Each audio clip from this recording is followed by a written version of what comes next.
আমার নাম মুবারক। আমার বাড়ি বাংলাদেশ, কিশোরগঞ্জ হইতেছে আমার জেলা। কৈরাল ইউনিয়ন পরিষদ হইতেছে আমার কৈরাল ইউনিয়ন। আমার বাড়ি জিকুজরা গ্রাম। আমি সৌদি আরব আইছি 2 মাস হয়েছে। আমার বুকের মাঝে ব্যথা করে, আমি কাজ কাম করতে পারি না।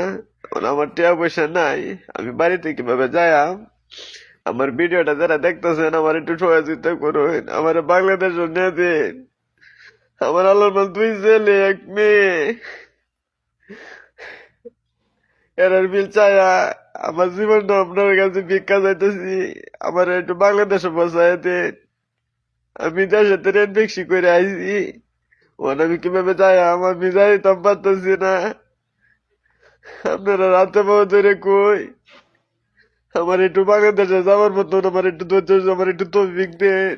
আমার সন্তানের দিয়ে বই মরে গেলে গা, আপনারা আমার একটু রহমত করুন। বাড়িতে টাকা পয়সা দিতাম তো না, ওখানে আমি কিভাবে যাই?